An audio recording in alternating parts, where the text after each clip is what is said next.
What is going on, everybody? It's your boy Gsluke here with our round 2 prize picks targets for the 3M Open. Just gonna hop right on into it, no fluff this time. I'm down with COVID, so my throat is a little bit scratchy, a little bit hard to go on a long-winded rant here, so sorry if it takes a little bit longer. It's not quite as smooth as we usually have here on the channel.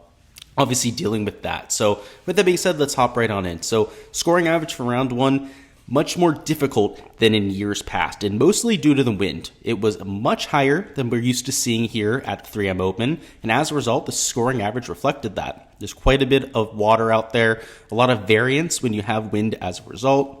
So plenty of holes like hole number 2 that played nearly 7/10 of a stroke over par. Hole 18, which is a par 5, believe it or not, was one of the more difficult holes on property as well. So in general, the scoring was hard to come by today. So if we take a look at the weather, you'll see here on Thursday, it was in that 14 to 15 mile an hour range for pretty much the entire day, if not closer to 20 to 25 mile an hour wind gusts there throughout the afternoon. But here on Friday, pretty much no matter when you're teeing off, you're dealing with much more benign conditions, closer to 5 or 6 miles an hour in the morning, 9 or 10 miles an hour in the afternoon, but certainly nothing like what we had here on Thursday. So despite the scoring average being well over par here, close to, 1.84 shots over par, for round 2, I expect it to be closer to what we're used to seeing, which historically plays right around a half a stroke, even a stroke under par at the 3M Open. But even considering perhaps they want it to be a harder golf course this time around, some of the pin locations were a little bit dicey today. I still think it's going to play a lot closer to even par than something like 1.5 shots over. So weather is a lot more conducive to low scores, and as a result, when we're taking a look at the prize picks board, there's going to be a lot of guys that I like because, it's adjusted for round 1. There's quite a few lower numbers than what we had there for Thursday, which means for some of the guys that are teeing off in the morning, when they have 5 to 6 mile an hour winds, pretty much no wind gusts to speak of, they're going to be in a great position to take advantage of the receptive greens. So with that being said, all the props we're taking are going to be strokes props. So let's go ahead and start with the guys I'm taking unders on, which are going to be Jason Day at 70.5 strokes. And also, we're going to be taking Cameron Chingali at that same number. So first off, Jason Day obviously shot 1 under par today. So with 70, that would have cleared the 70.5 mark right there.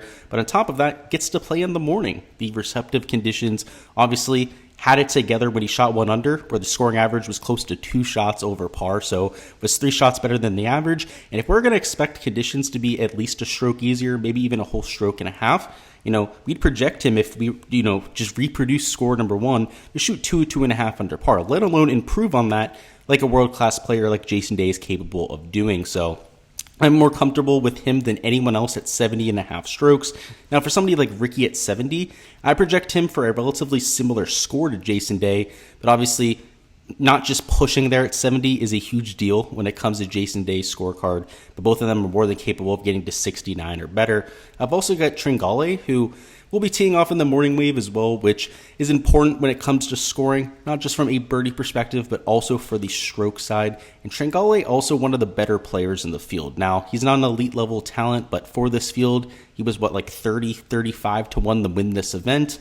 And on Draftkings, he was like $8,800. He was towards the top of the leaderboard there. So, Tringale, obviously, a lot better player than some of his peers down here, especially when you compare him to somebody like a Hoagie, Stuart Sink especially, even somebody like a Ricky Fowler, for example. I'd much rather have, Tringale long-term than anything. He's not a winner, but he's an extremely consistent player that has hundreds of top 10 finishes on the PGA Tour.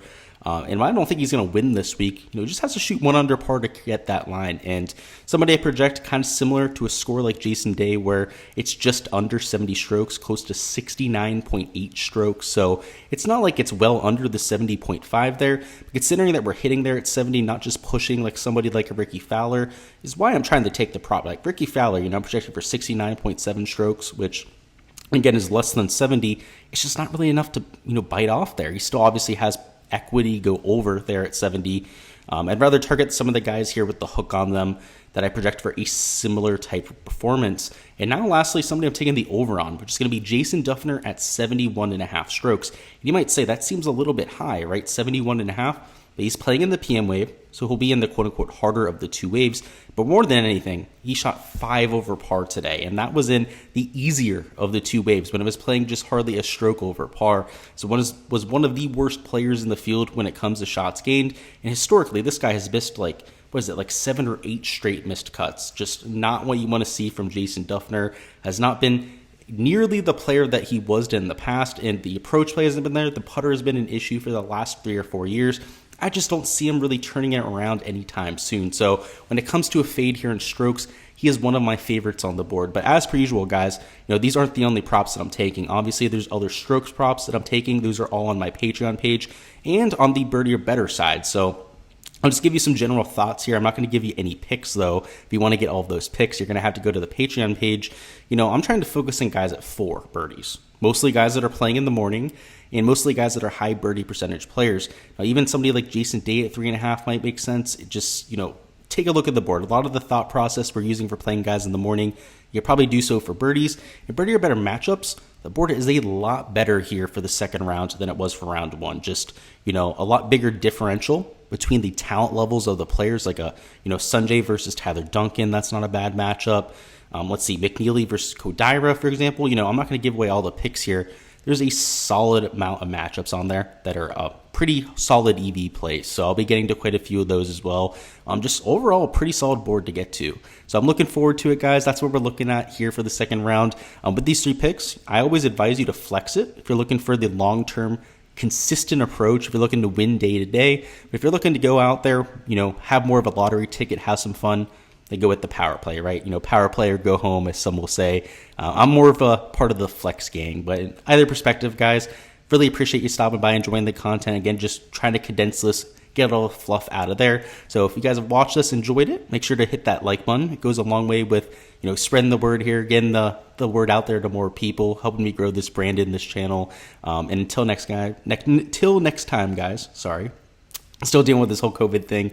Best of luck with all of your lineups, and let's get this cash.